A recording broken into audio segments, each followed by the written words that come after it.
શમશાન ઘાટના સળગતા લાકડામાંથી નીકળતો ધુમાડો ધીમે ધીમે આકાશમાં ભળી રહ્યો હતો. ચારેય તરફ મંત્રોનો અવાજ ગુંજી રહ્યો હતો, પરંતુ તે અવાજો કરતાં પણ વધારે તીવ્ર એક સન્નાટો હતો.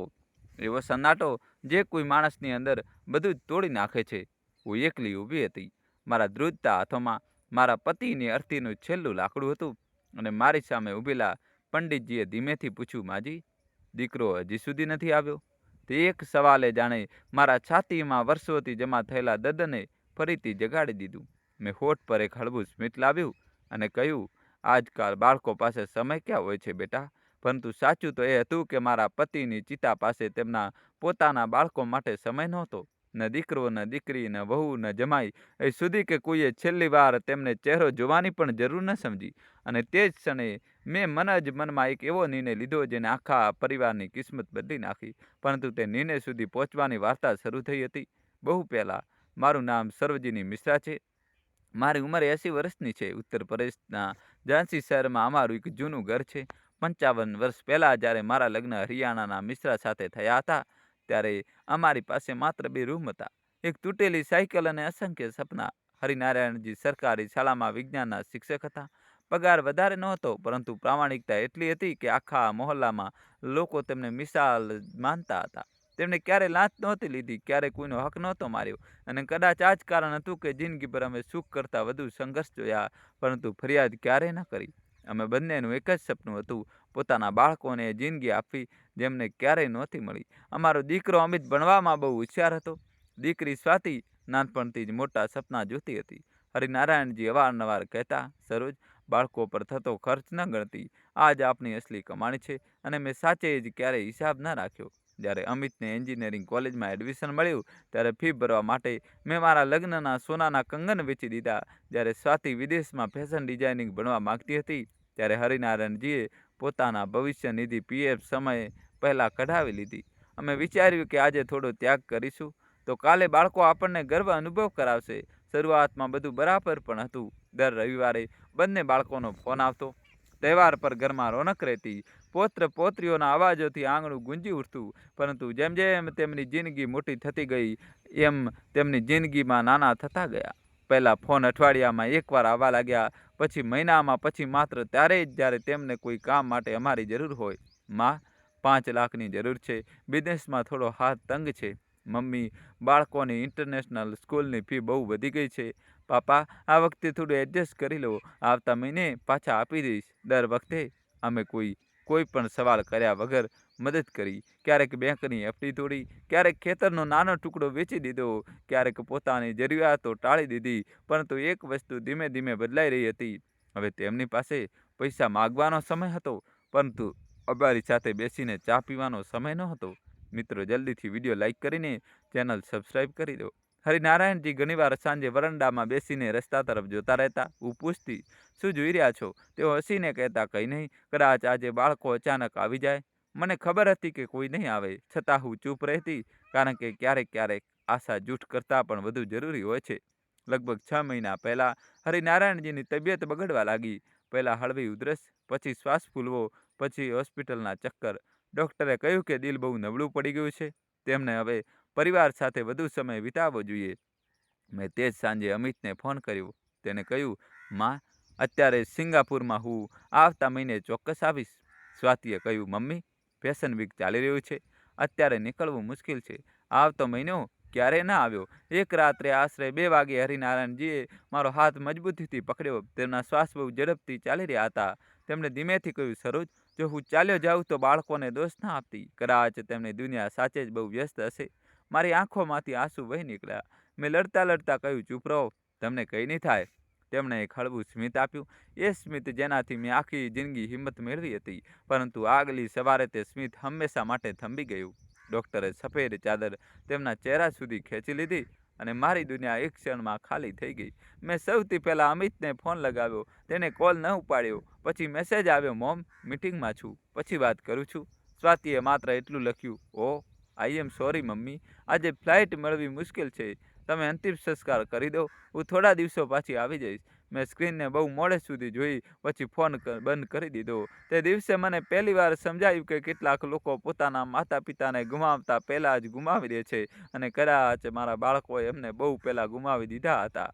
આગલા દિવસે હું એકલી મારા પતિની અર્થી પાછળ ચાલી રહી હતી. દરેક પગલા પર એવું લાગતું હતું જાણે મારા પગમાંથી નહીં, મારા દિલમાંથી તાકાત ખતમ થઈ રહી હોય. પરંતુ સૌથી વધારે દર્દ તે સમયે થયું ત્યારે પંડિતજીએ મુખાગ્નિ આપવા માટે ચારેય તરફ જોયું અને પછી મારી તરફ ફરીને બોલ્યા, માજી, હવે તમારે જ આ કર્તવ્ય નિભાવવું પડશે. મેં ધ્રુજતા હાથોથી સળગતું લાકડું ઉઠાવ્યું. આંસુ હજી પણ નહોતા નીકળ્યા. કદાચ દર્દ પોતાની સીમા પાર કરી ચૂક્યું હતું. મેં ચિતા તરફ જોતા મન જ મનમાં કહ્યું, હરિનારાયણ, તું ચિંતા ન કરતો. તેમણે તને છેલ્લી વિદાય આપવી જરૂરી ન સમજી. તેઓ હવે તમારી જિંદગીભરની કમાણીના પણ હકદાર નહીં રહે. સળગતી આગની જ્વાળાઓ આકાશ તરફ ઉઠી રહી હતી અને તે જ આગની સાથે મારી અંદરની એક નબળી માં પણ રાખ થઈ રહી હતી. તેની જગ્યાએ જન્મ લઈ રહી હતી એક એવી સ્ત્રી જે પહેલીવાર પોતાના આત્મસન્માન માટે ઊભી રહેવાની હતી. શમશાનથી પાછા ફરતા ફરતા સાંજ થઈ ચૂકી હતી. સૂરજ આથમી રહ્યો હતો, પરંતુ મને એવું લાગતું હતું જાણે મારા જીવનનો છેલ્લો પ્રકાશ પણ આજે ઓલવાઈ ગયો હોય. ઘરનો જૂનો લોખંડનો ગેટ મેં જેમ તેમ કરીને ખોલ્યો. અંદર કદમ મૂકતા જ સન્નાટો મારી સામે આવીને ઊભો રહી ગયો. વરંડામાં હરિનારાયણજીની આરામ ખુરશી એમ જ રાખેલી હતી. તેના પર રાખેલા તેમના જૂના ચશ્મા, અડધું વંચાયેલું અખબાર અને ચાનો ખાલી કપ, બધું જ જાણે મારી રાહ જોઈ રહ્યું હતું. હું ધીમે ધીમે તે ખુરશી પાસે ગઈ. હાથ લંબાવીને તેની પીઠ પર આંગળીઓ ફેરવી. લાકડું ઠંડુ હતું, પરંતુ મારી યાદો હજી પણ ગરમ હતી. એવું લાગ્યું જાણે હમણાં જ તેઓ અખબાર વાળીને કહેશે, સરોજ, આજે ચા થોડી મીઠી બનાવજે. હું ત્યાં જ બેસી ગઈ. વર્ષો પછી પહેલીવાર ઘર એટલું મોટું લાગી રહ્યું હતું અને હું એટલી નાની. થોડી વાર પછી મેં ધ્રુજતા હાથોથી મારો મોબાઈલ ઉઠાવ્યો. મનમાં ક્યાંક એક આશા હતી કે કદાચ બાળકોએ ઘણા મિસકોલ કર્યા હશે, કદાચ તેમને પોતાની ભૂલનો અહેસાસ થઈ ગયો હશે. પરંતુ સ્ક્રીન ખુલતા જ આશાનો છેલ્લો ટુકડો પણ તૂટી ગયો. અમિતે પરિવારવાળા ગ્રુપમાં એક મેસેજ મોકલ્યો હતો, મિત્રો, આજની મીટિંગ બહુ સારી રહી.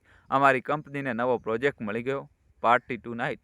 સાથે જ તેનો હસતો ફોટો હતો, હાથમાં જ્યુસનો ગ્લાસ, ચહેરા પર જીતની ખુશી. અને તે જ સમયે તેના પિતાની ચિતાની રાખ કદાચ હજી પૂરી રીતે ઠંડી પણ નહોતી થઈ. મેં કંઈ ન કહ્યું, માત્ર સ્ક્રીન બંધ કરી દીધી. પછી સ્વાતિનું સોશિયલ મીડિયા ખુલી ગયું. તે કોઈ મોટી હોટલમાં પોતાની બહેનપણીઓ સાથે ફોટા પડાવી રહી હતી. મિત્રો, કહાની છેલ્લા સુધી જોજો અને વિડીયો લાઇક કરીને ચેનલ સબસ્ક્રાઈબ કરી દો. કેપ્શનમાં લખ્યું હતું, જિંદગી નાની છે, દરેક પળ ખુલીને જીવો. હું બહુ મોડે સુધી તે ફોટાને જોતી રહી. પછી પોતાને પૂછ્યું, શું સાચે જ જિંદગી એટલી નાની છે કે તેમાં પોતાના પિતાની અંતિમ વિદાય માટે પણ 1 કલાક કાઢી શકાતો નથી? તે રાત્રે મેં રસોઈ ન બનાવી, ભૂખ પણ નહોતી. બસ રસોડામાંથી એક ગ્લાસ પાણી લઈને પાછી રૂમમાં આવી ગઈ. દિવાલ પર લટકતો હરિનારાયણજીનો ફોટો મને જોઈ રહ્યો હતો. મેં ધીમેથી કહ્યું, તું સાચું કહેતો હતો, બાળકોને ક્યારેય દોષ ના આપતી. પરંતુ આજે પહેલીવાર હું પોતાને દોષ આપી રહી છું. કદાચ આપણે તેમને જરૂરિયાત કરતાં વધુ આપ્યું અને સંસ્કાર ઓછા આપ્યા. એટલું કહેતા જ મારી નજર અલમારી પર રાખેલા એક જૂના ટીનના ડબ્બા પર પડી. તે જ ડબ્બામાં અમારી જિંદગીના સૌથી જરૂરી કાગળો રાખેલા રહેતા હતા. મેં સ્ટૂલ ખેંચ્યું. ઘૂંટણમાં અસહ્ય દુખાવો ઉપડ્યો. પરંતુ આજે દર્દ કરતાં મોટો મારો ઈરાદો હતો. ગમે તેમ કરીને ડબ્બો નીચે ઉતાર્યો. તેમાં જૂના ફોટા હતા, લગ્નની કંકોત્રી પત્ર, બાળકોના સ્કૂલના રિપોર્ટ કાર્ડ અને સૌથી નીચે એક ભૂરો લિફાફો જેના પર હરિનારાયણજીના સાફ અક્ષરોમાં લખાણ હતું, જરૂરી દસ્તાવેજ. મેં લિફાફો ખોલ્યો. સૌથી ઉપર અમારી વસિયત રાખેલી હતી. તેમાં સાફ લખ્યું હતું કે અમારું ઘર, 2 પ્લોટ, બેંકની જમા પૂંજી અને ગામની વડવાઓની જમીન, બધું જ અમિત અને સ્વાતિને સરખે ભાગે મળશે. હું તે કાગળને મોડે સુધી જોતી રહી.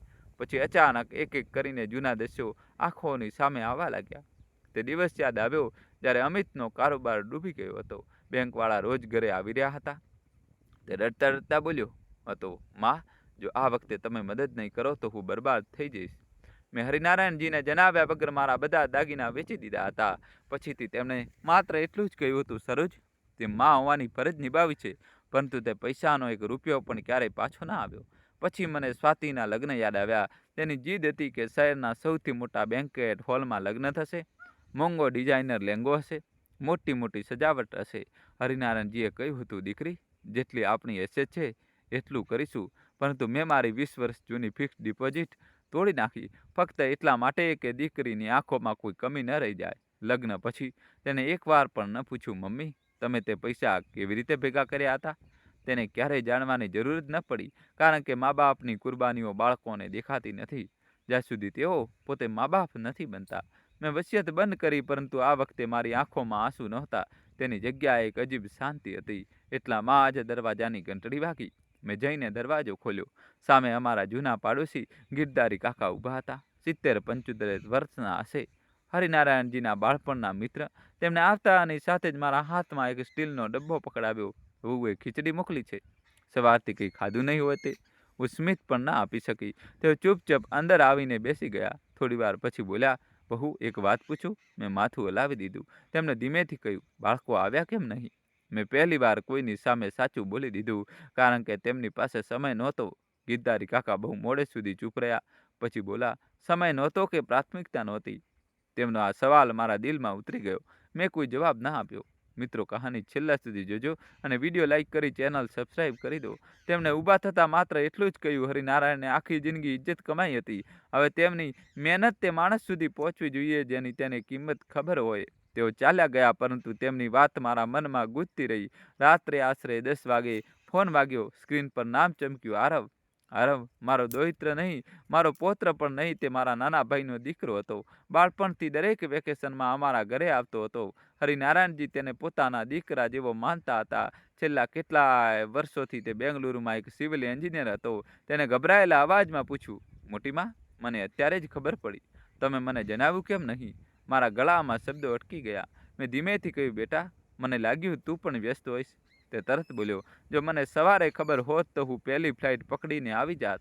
નોકરી ફરી મળી જશે, પરંતુ મોટા પાપા ફરી નહીં મળે. એટલું સાંભળતા આજે મારી આંખોમાંથી પહેલીવાર આંસુ વહી નીકળ્યા, કારણ કે આજે પહેલીવાર કોઈએ મારા પતિને તેમની કિંમત જેટલા યાદ કર્યા હતા. આરવ બોલ્યો, હું કાલે સવારે પહોંચી રહ્યો છું. તમે એકલા નથી. ફોન કટ થઈ ગયો. હું મોડે સુધી મોબાઈલ હાથમાં લઈને બેસી રહી. એક તરફ મારા પોતાના બાળકો હતા, જેમની માટે પિતાનું મોત પણ તેમના શેડ્યુલ કરતાં નાનું હતું, અને બીજી તરફ એક એવો છોકરો જેનો લોહીનો સંબંધ પણ નહોતો, પરંતુ જેના શબ્દોમાં પોતાનાપણું હતું. મેં તે જ ક્ષણે વસિયતવાળો લિફાફો ફરીથી હાથમાં લીધો. આ વખતે મેં તેને પાછો ડબ્બામાં ન રાખ્યો, તેને મારા તકિયા નીચે રાખી દીધો. પછી હરિનારાયણજીના ફોટા તરફ જોઈને બહુ ધીમેથી કહ્યું, હવે મને સમજાઈ ગયું છે. વિરાસત લોહીને નહીં, સંસ્કારને મળવી જોઈએ. અને તે જ રાત્રે મેં નક્કી કરી લીધું કે આગલી સવારે સૌથી પહેલાં ફોન કોઈ સંબંધીને નહીં, એક વકીલને જશે, કારણ કે હવે સમય આવી ગયો હતો માત્ર રડવાનો નહીં, સાચા અને ખોટાનો હિસાબ લખવાનો. આગલી સવારે મારી આંખ ખોલી તો ઘડિયાળમાં 6 વાગ્યા હતા. આખી રાત સરખી રીતે ઊંઘ નહોતી આવી. વારંવાર એવું લાગતું રહ્યું જાણે હરિનારાયણજી હમણાં રૂમમાં આવશે અને કહેશે, સરોજ, આટલી વહેલી કેમ જાગી ગઈ? પરંતુ હવે આ અવાજ માત્ર યાદોમાં બચ્યો હતો. મેં ધીમે ધીમે પથારી છોડી. ઘૂંટણમાં દુખાવો પહેલાં કરતાં વધુ હતો. ઉંમર શરીર પાસે પોતાનો હક માંગી રહી હતી, પરંતુ આજે પહેલીવાર મારા મનમાં એક અલગ પ્રકારની તાકાત હતી. મેં નાહીને પૂજા કરી. દીવાની જ્યોત સામે હાથ જોડીને માત્ર એક જ વાત કહી, ભગવાન, આજે મને નબળી ન પડવા દેતા. પછી મેં અલમારીમાંથી વસિયતવાળો લિફાફો નીકાળ્યો, ચશ્મા લગાવ્યા અને પોતાની જૂની ડાયરીમાંથી એક નંબર શોધવા લાગી. તે નંબર હતો એડવોકેટ રાઘવ ત્રિપાઠીનો. રાઘવજી વર્ષોથી અમારા પરિવારના કાનૂની સલાહકાર હતા. હરિનારાયણજી તેમના પર આંખ બંધ કરીને ભરોસો કરતા હતા. મેં ધ્રુજતા હાથોથી નંબર મિલાવ્યો. થોડી સેકન્ડ પછી સામેથી અવાજ આવ્યો, નમસ્કાર, રાઘવ ત્રિપાઠી બોલી રહ્યો છું. મેં ધીમેથી કહ્યું, બેટા, હું સરોજિની મિશ્રા બોલી રહી છું. એક ક્ષણ માટે સામે સન્નાટો છવાઈ ગયો. પછી તેમણે દુઃખી અવાજમાં કહ્યું, ચાચીજી, મને ગઈકાલે રાત્રે જ ખબર મળી. હું પોતે આવવાનો હતો. તમે કેવા છો? હું હળવું અમથું હસી. જે બચી ગઈ છું તે જ છું. થોડી ક્ષણ બંને તરફ ખામોશી રહી. પછી મેં સીધું જ કહ્યું, મારે વસિયત બદલવી છે. રાઘવજી થોડી સેકન્ડ સુધી કંઈ ન બોલ્યા. પછી બહુ ગંભીર અવાજમાં પૂછ્યું, શું તમે વિચારી સમજીને નિર્ણય લીધો છે? મેં એક પણ ક્ષણ ગુમાવ્યા વગર જવાબ આપ્યો, આખી જિંદગી બીજા માટે વિચારતી રહી છું. પહેલીવાર પોતાના આત્મસન્માન માટે વિચારી રહી છું. તેમણે કહ્યું, તો પછી તમે આજે 11 વાગ્યે મારી ઓફિસે આવી જાઓ. બાકીનું બધું હું સંભાળી લઈશ. આશરે 10 વાગ્યે દરવાજા પર દસ્તક થઈ. મેં ખોલ્યો તો સામે આરવ ઊભો હતો. સફરનો થાક તેના ચહેરા પર સાફ દેખાઈ રહ્યો હતો. જેવો તેને મને જોઈ સીધો ઝૂકીને મારા પગે લાગ્યો. પછી કંઈ પણ કહ્યા વગર મને ગળે લગાવી લીધી. હું મારી જાતને રોકી ન શકી. ગઈકાલથી રોકાયેલા આંસુ તેની બાહો પર પડવા લાગ્યા. તેને માત્ર એટલું જ કહ્યું, મોટી માં, હવે તમે એકલા નથી. આ 4 શબ્દોએ મને જેટલી તાકાત આપી એટલી કદાચ છેલ્લા ઘણા વર્ષોમાં કોઈએ નહોતી આપી. થોડી વાર પછી તેને પૂછ્યું, આજે ક્યાંક જવાનું છે? મેં વસિયતવાળો લિફાફો તેની તરફ લંબાવતા કહ્યું, હા બેટા, એક જરૂરી કામ છે. રાઘવ ત્રિપાઠીની ઓફિસ શહેરની જૂની કચેરી પાસે હતી. આરવે ધીમે ધીમે મારો હાથ પકડીને પગથિયા ચડાવ્યા. રાઘવજી અમને દરવાજા સુધી લેવા આવ્યા. તેમણે પહેલા હરિનારાયણજીના ફોટા પર ફૂલ ચડાવ્યા જે તેમના કેબિનમાં લાગેલા હતા. પછી મારો તરફ જોઈને બોલ્યા, આવા લોકો બહુ ઓછા મળે છે ચાચીજી. મેં ધીમેથી કહ્યું, એટલા માટે જ તેમની મહેનત પણ કોઈ સાચા માણસ સુધી પહોંચવી જોઈએ. રાઘવજી સમજી ગયા કે હું મારો નિર્ણય બદલવા નથી આવી. તેમણે જૂની વસિયત ખોલી.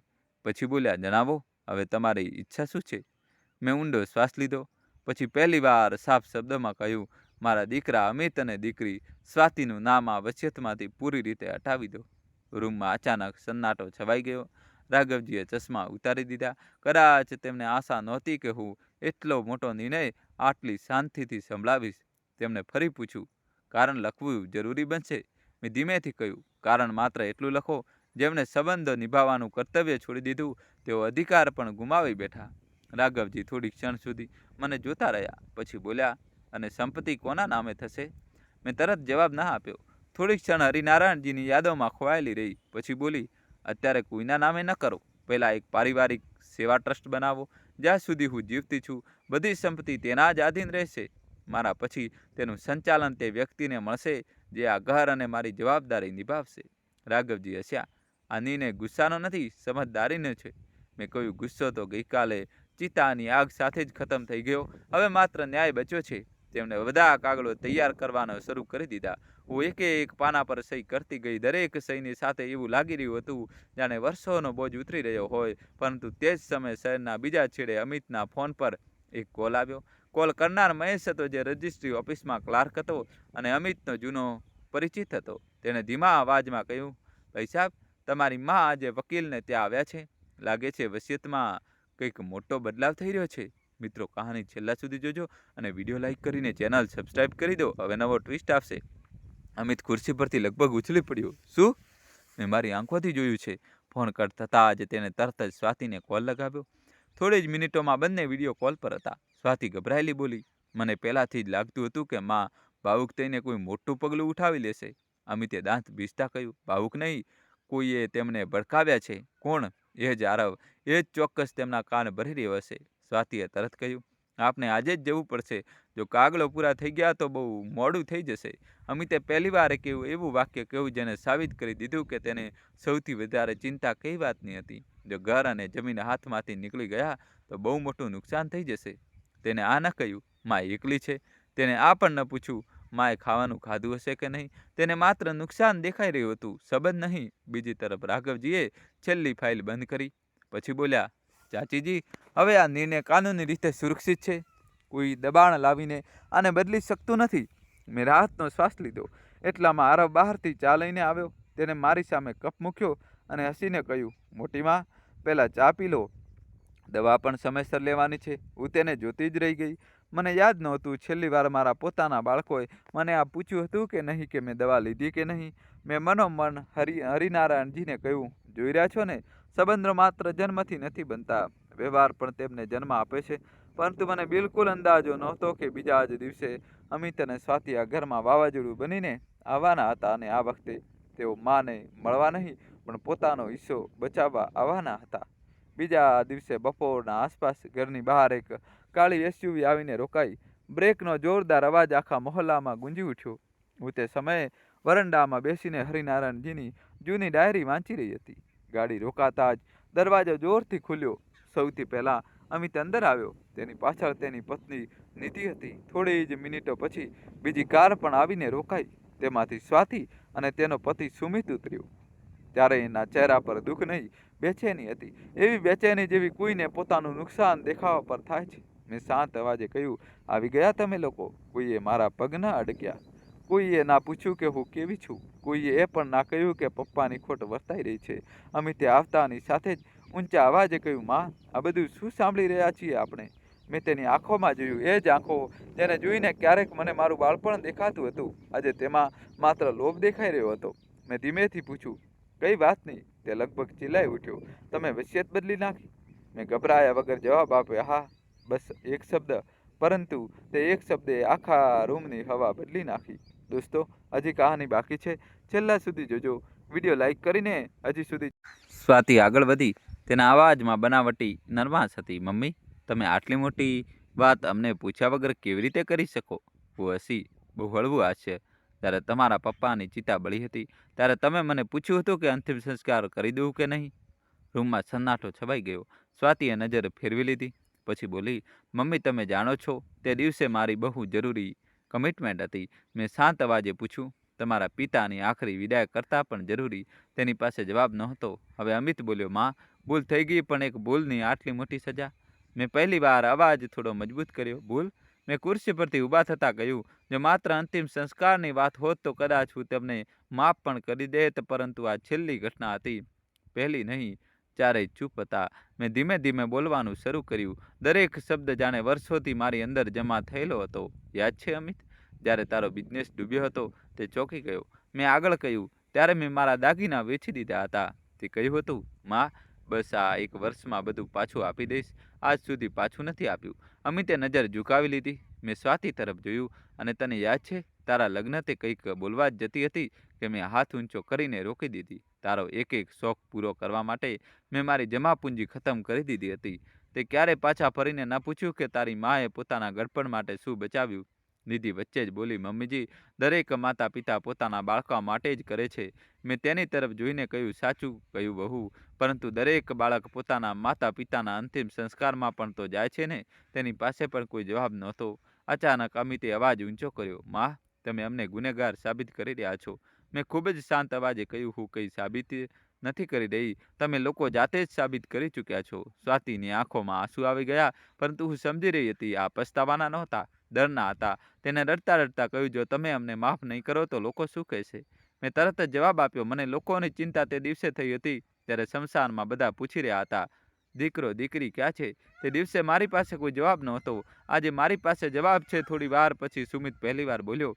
તે અત્યાર સુધી ચૂપ હતો. તેને ખૂબ જ વ્યવહારુ અંદાજમાં કહ્યું, માજી, માની લો તમે નારાજ છો, પરંતુ પૂરી સંપત્તિ રોકી દેવી એ સમજદારી નથી. આખરે આ બધું તો પરિવારનું જ છે ને? મેં તેની તરફ જોયું. પછી પૂછ્યું, પરિવાર કોણ? તે બોલ્યો, આપણે બધા. મેં માથું હલાવ્યું, નહીં દીકરા, પરિવાર માત્ર લોહીનો સંબંધ નથી હોતો. પરિવાર એ હોય છે જે મુશ્કેલ સમયમાં સાથે ઊભો રહે. એટલામાં દરવાજા પર ટકોડા પડ્યા. આરવ બજારમાંથી દવાઓ લઈને પાછો ફરી રહ્યો હતો. જેવો તેને અંદરનો માહોલ જોયો, તે ચૂપચાપ દરવાજા પાસે ઊભો રહી ગયો. અમિતે તેને જોતા જ ગુસ્સામાં કહ્યું, તો આ છે અસલી કારણ?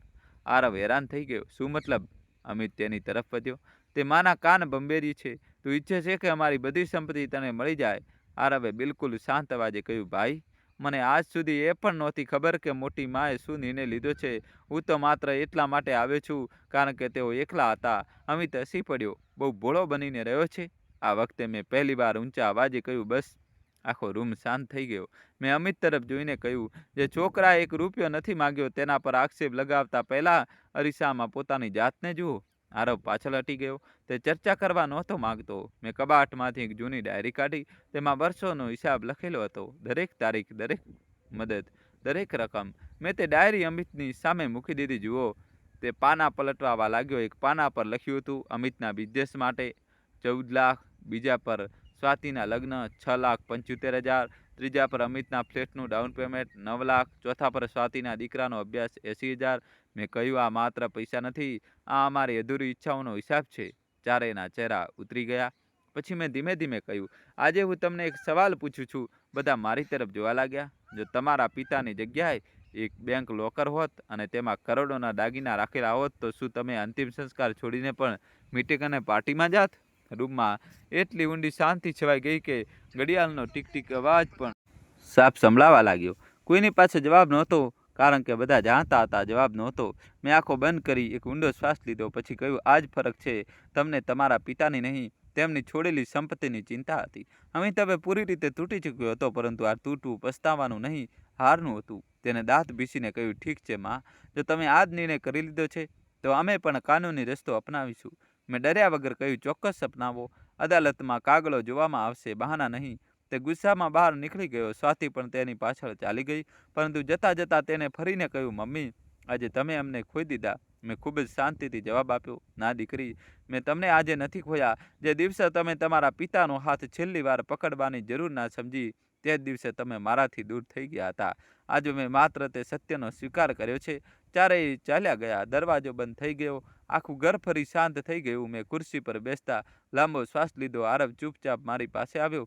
તેને પાણીનો ગ્લાસ મારી તરફ લંબાવ્યો. પછી બોલ્યો, મોટી માં, તમે બહુ હિંમત બતાવી. હું હળવું હસી. નહીં દીકરા, આજે પહેલી વાર મેં માત્ર સાચું બોલ્યું છે, અને સાચું બોલવામાં જેટલી વાર લાગે છે એટલું જ મન હલકું થઈ જાય છે. પરંતુ મને ખબર નહોતી કે અસલી પરીક્ષા હજી બાકી હતી. 2 દિવસ પછી એક એવું સત્ય સામે આવવાનું હતું જે અમિત અને સ્વાતિની આખી દુનિયા બદલી નાખશે. 2 દિવસ વીતી ચૂક્યા હતા. ઘર ફરીથી શાંત થઈ ગયું હતું. ના અમિતનો ફોન આવ્યો, ના સ્વાતિનો, પરંતુ મને આ શાંતિ વાવાઝોડા પહેલાંની શાંતિ જેવી લાગી રહી હતી. સવારે હું વરંડામાં તુલસીને પાણી આપી રહી હતી કે ત્યારે દરવાજા પર ટકોરા પડ્યા. બહાર જોયું તો એડવોકેટ રાઘવ ત્રિપાઠી ઊભા હતા. તેમના હાથમાં એક જૂનું કથ્થઈ રંગનું પરબડિયું હતું. મેં આશ્ચર્યથી પૂછ્યું, અરે દીકરા, આટલી વહેલી સવારે? તેમણે અંદર આવતા કહ્યું, ચાચીજી, ગઈકાલે ઓફિસની જૂની ફાઇલો જોઈ રહ્યો હતો, ત્યારે જ હરિનારાયણ કાકાની લખેલી એક સીલબંધ ચિઠ્ઠી મળી. હું એકદમ થંભી ગઈ. ચિઠ્ઠી? તેમણે માથું હલાવ્યું. જી, આના પર સાફ લખ્યું છે, મારા ગયા પછી પૂરા પરિવારની સામે જ ખોલવામાં આવે.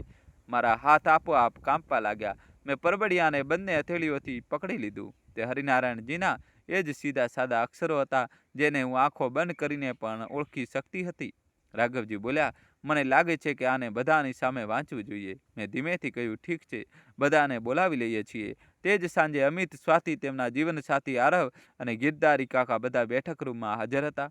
રૂમમાં અજીબ તણાવ હતો. અમિત કદાચ વિચારી રહ્યો હતો કે આ પત્રમાં જરૂર તેના પક્ષની કોઈ વાત હશે. સ્વાતિ વારંવાર બેચેનીથી પોતાની આંગળીઓ મસળી રહી હતી.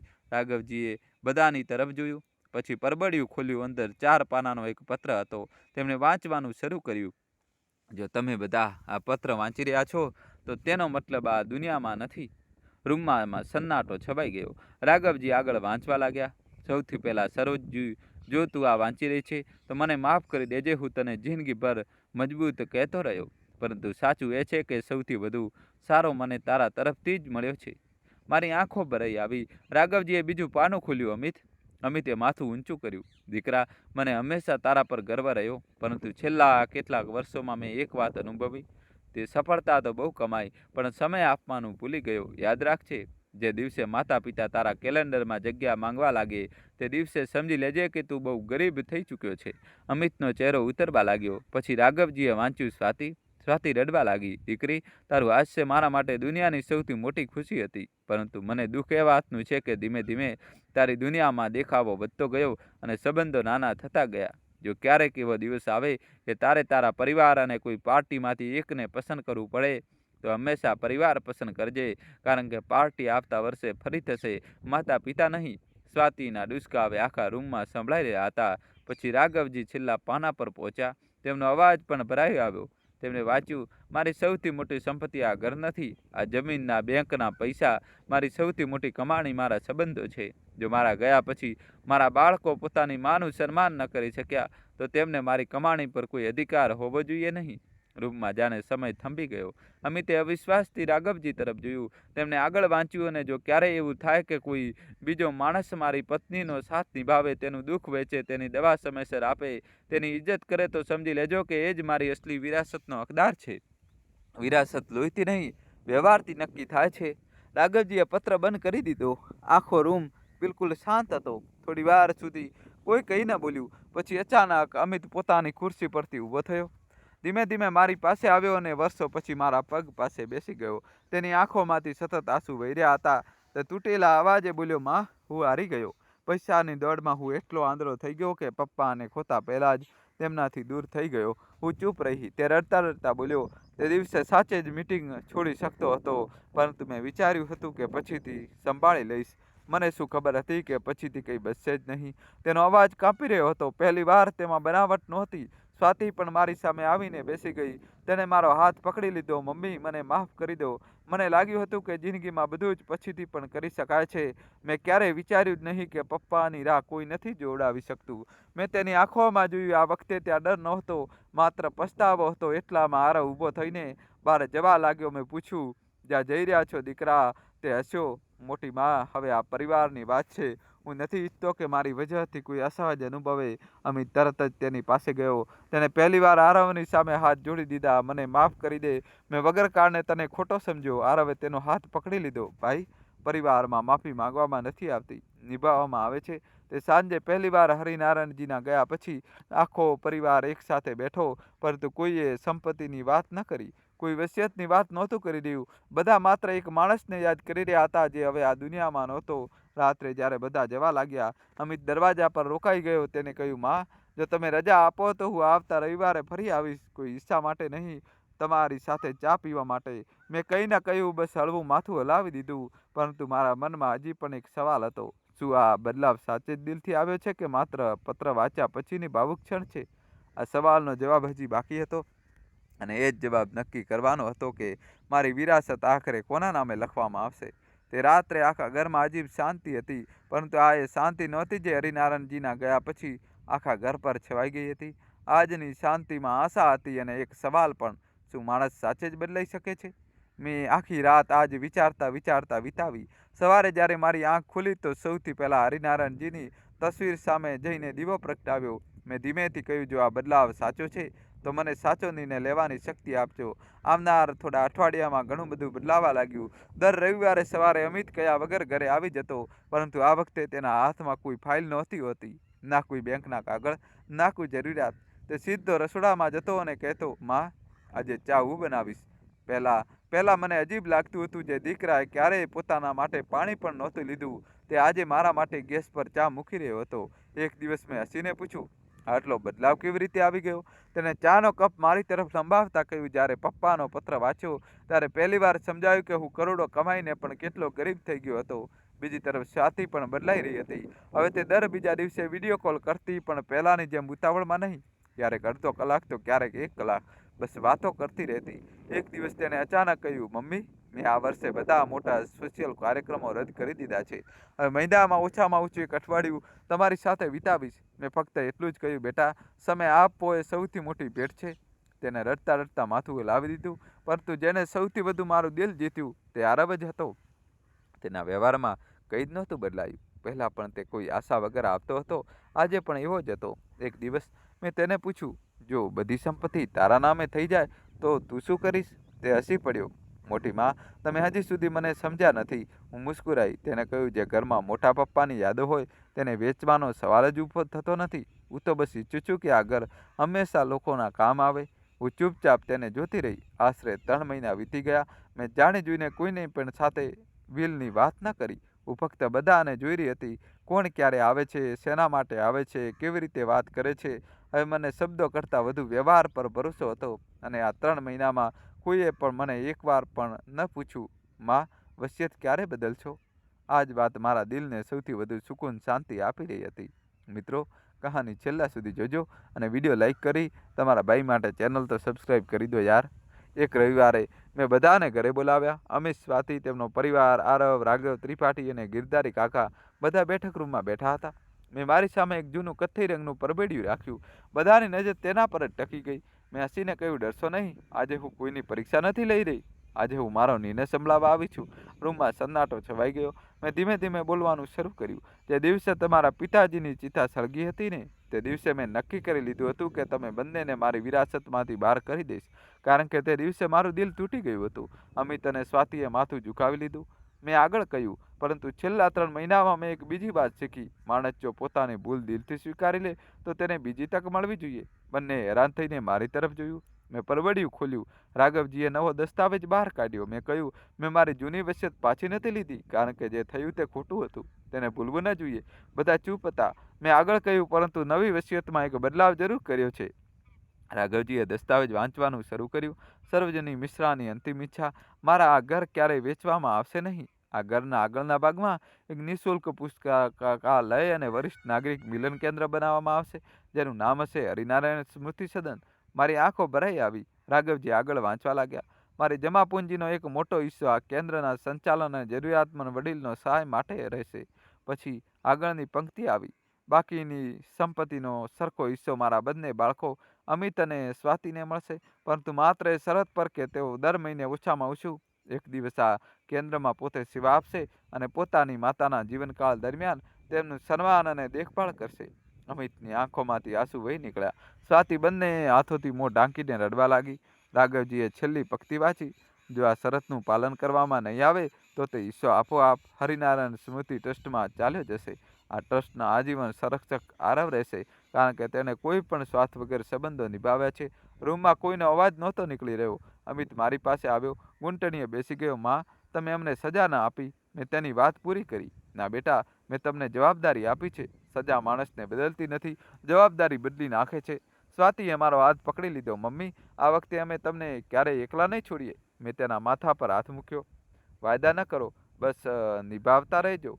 આરવ ચૂપચાપ ઊભો હતો. મેં તેને બોલાવ્યો. તે પાસે આવ્યો. મેં તેનો હાથ મારા હાથમાં લીધો. બેટા, તે મને એક વાત શીખવી છે. તે મુસ્કુરાયો. શું મોટીમાં? મેં કહ્યું, સંબંધો જન્મથી મળે છે, પરંતુ પરિવાર વ્યવહારથી બને છે. તેની આંખો પણ ભીની થઈ ગઈ. આશરે 1 વર્ષ પછી હરિનારાયણ સ્મૃતિ સદન તૈયાર થઈ ગયું હતું. દર સાંજે ત્યાં આસપાસના વડીલો આવીને બેસતા.